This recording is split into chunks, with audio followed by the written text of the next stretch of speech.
Meneruskan, kenapa Mbah Maimun ada di Mekah? Makanya kata Syekh Nawawi, maka inna rahmatan Maimun maskadi inna kalimah firman Allah. Kamu dekat aja di sana. Dikira saya nggak tahu, paham? Don sewu Gus, don sewu. Nah, bukan kita cari keuntungan saya itu, enggak. Saya tidak ada muatan apapun. Saya cinta kasih sayang. Loh, ibu bapak saya tanggung jawab dunia akhirat. Biar saya yang cari calon menjaga neraka. Ini saya. Loh, ini enggak. Malu saya dengan wali-walinya Allah. Masadi inna rahmatan la kalimah firman Allah. Makanya kita ini bakal sarkuf sarjana kuburan. Kalau lihat makomnya seorang wali biasa-biasa, tapi 44 widadari per detik per menit. La qali inna shikala kalimah firman Allah, Rabbana qali inna kalimah ya Rasulullah sallallahu alaihi wasallam. Bangga orang sini itu dengan meneruskan. Yang penting jangan hoak-hoak. Yang penting rukun damai cinta kasih sayang gotong roh. Nah, minimal diam untuk para muhibbin. Ini urusannya kita dengan Pahlawi Yahudi celeng. Ini ada kitab bagus ya, bicara tentang bahasa Suryani yang mungkin bahkan orang-orang pesantren unik belum tahu kitab ini, karena mereka langsung praktek bahasa Suryani tapi tidak pernah bicara bahasa Suryani itu apa secara teoritis baku ya. Ini ada kitab Lawamiul Anwar Firrodi alaman angkaroh alal mutakallimina bi al-sinatil ahwali wal asrar. Jadi kitab ini adalah sinar yang memukau ya, dimana ini adalah membantah orang-orang yang mengingkari orang-orang yang berbicara dengan lisan al-sinatil ahwal ya, dengan bahasa tubuh mungkin ya, atau bahasa isyarat, dan juga bahasa-bahasa rahasia. Di sini mengantap ya tentang bahasa Suryani ya. Saya bacakan ya. Nanti kalau masalah menjadi siap menjaga neraka, ya nggak tahu ya apa di dalam nerakanya apa di luar, itu tidak penting ya. Kita bicara bahasa Suryani sebisa mungkin. Di samping saya membicarakan Mama Gufron di sisi bahasa Suryaninya, saya juga bicara tentang bahasa Suryani. Setidaknya saya ambilkan dari kitabnya. Ini dikarang oleh ulama Mesir ya, Syekh Al-Allamah Abdul Hafid kalau nggak salah ya, bin Ali Al-Maliki kalau nggak salah, Mazhab Maliki ya. Terus Al-Misri Al-Azhari ya, ulama Azhar ini. Ya mungkin saya salah namanya, ada kecil itu. Di sini saya baca di baris paling atas itu wasami tuhu radhiyallahu anhu yaqulu. Jadi ini rentetan beliau mendengar ya, atau ini satu riwayat lah ya. Ya kamu baca kalau mau tahu dari mana itu.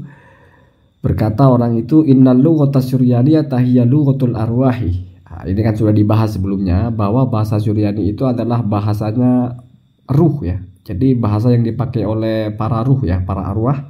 Wa biha yatakhatabul auliya'u, dan dengan bahasa Suryani itulah berbincang-bincang para wali ya. Min ahli diwani fima bainahum, di apalah bahasanya ya, di antara mereka berbincang-bincang di makom-makom mereka, kira-kira begitu mungkin ya.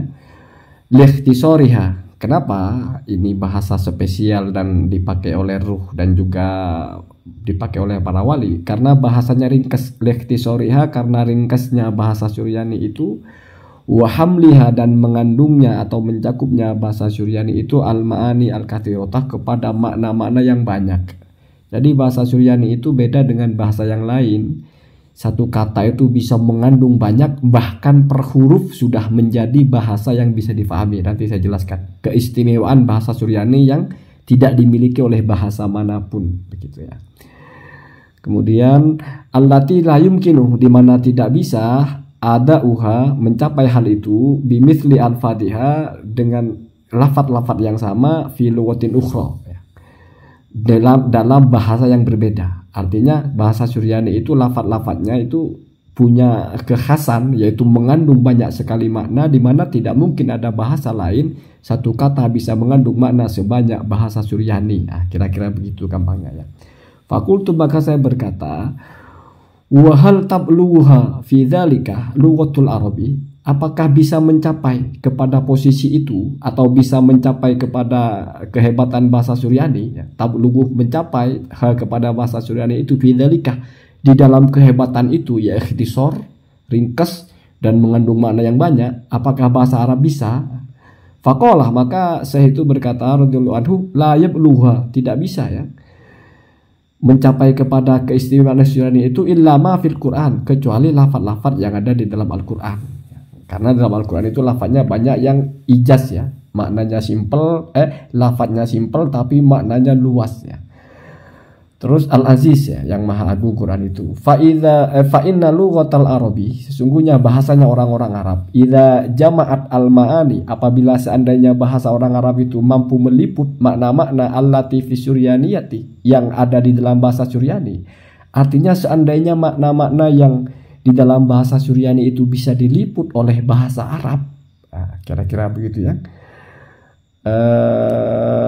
Wa kanat bilaftil arabi, dan ada bahasa itu dengan bahasa Arab, artinya seandainya ada bahasa Arab yang mampu meliput semua makna yang ada dalam bahasa Suryani, kanat a'dzabah, maka mestinya bahasa Arab itu akan ada a'dzabah, lebih indah ya.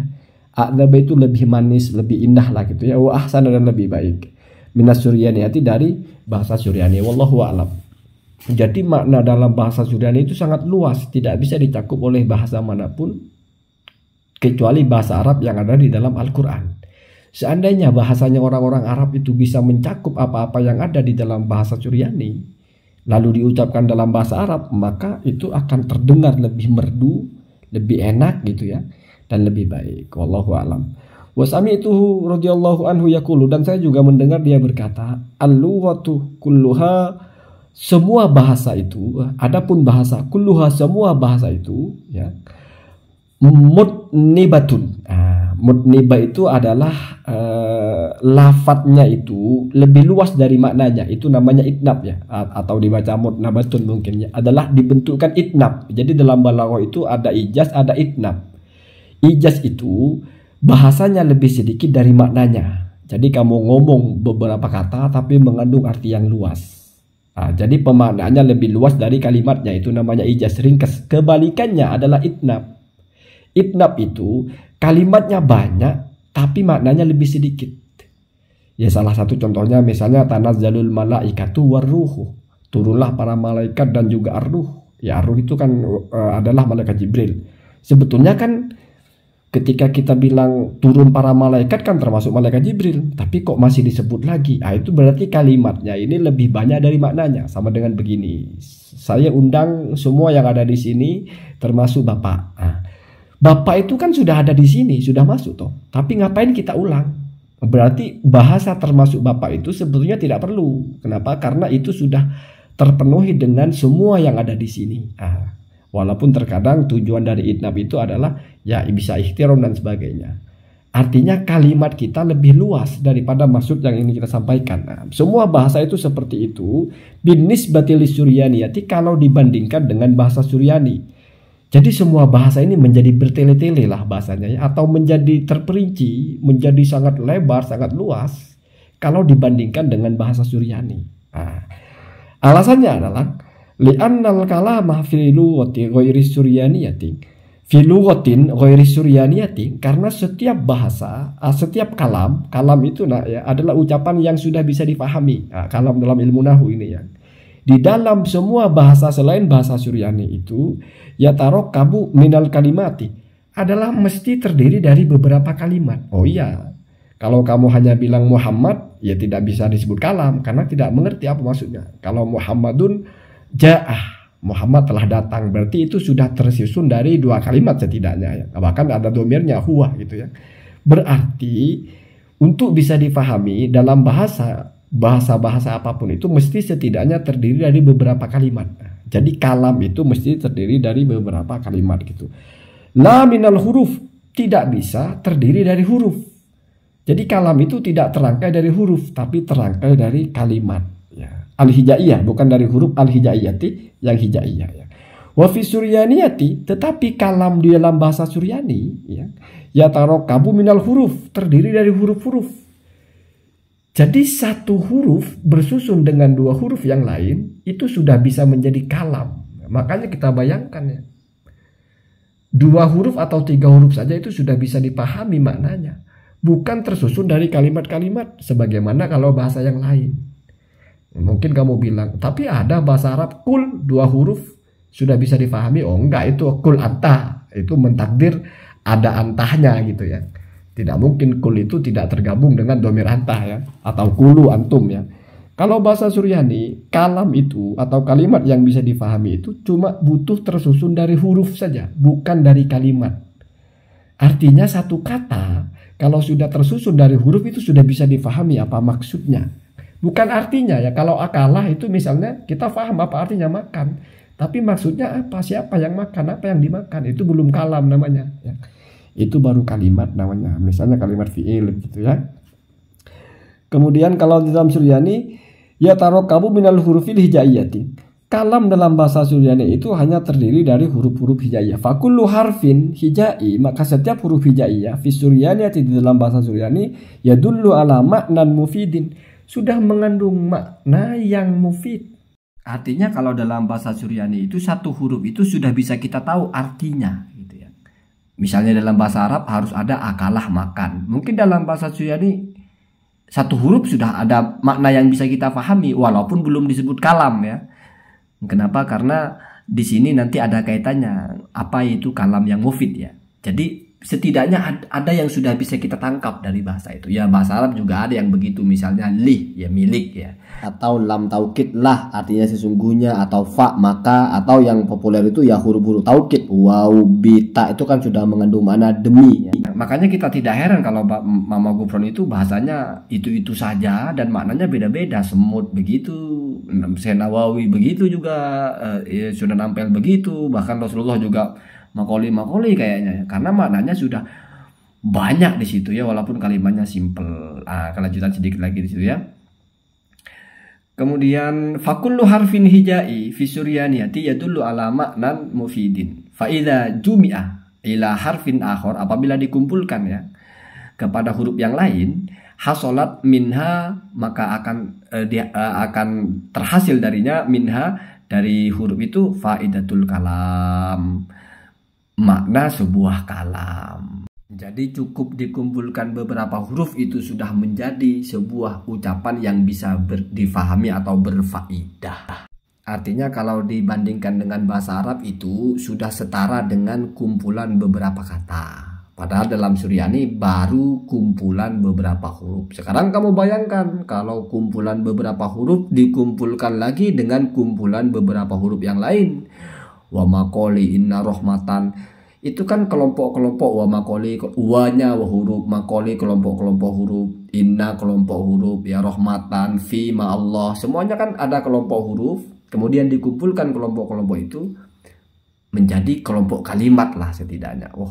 Kalau dalam bahasa Arab, kalau cuman kelompok huruf itu hanya menyampaikan sebuah makna yang mungkin bisa dipahami, seperti akalah makan ya, kita paham makan, tapi pembicaraan ini, kalam ini belum bisa dipahami siapa yang makan, apa yang dimakan. Harus dikumpulkan dengan Muhammadun misalnya, Ruzan, jadi harus ada fa'il, harus ada maf'ul bihnya karena fi'ilnya muta'addi. Bahasa Suryani nggak usah begitu. Artinya bisa kita memahami maksud dari sebuah pembicaraan ya, hanya dengan kumpulan huruf-huruf saja, tidak perlu kumpulan kalimat. Maka dari itu berarti bahasa apapun itu adalah itnab kalau dimasukkan kepada atau dibandingkan dengan bahasa Suryani ya. Jadi kullu lughatin itu mutnibatun ya, mutnibun atau al-lughatu mutnibatun bin nisbati li Suryani. Semua bahasa itu adalah itnab ya. Itnab itu mesti bahasanya lebih luas daripada maksudnya dibandingkan bahasa Suryani. Saking ringkesnya bahasa Suryani ini. Makanya kita harus mulai paham kenapa Mama Gufron selalu itu saja bahasanya, padahal makna yang ingin dijelaskan berbeda-beda. Ya mungkin karena memakai teori ini ya. Memang hanya kumpulan huruf itu saja ya, tapi kan maknanya banyak. Bukankah bahasa Suryani memang itu ciri khasnya ya? Kalimatnya ringkes, maknanya bermacam-macam begitu ya. Gus Ubab baca ini mestinya ya biar paham ya. Allahumma hadina ada sabili.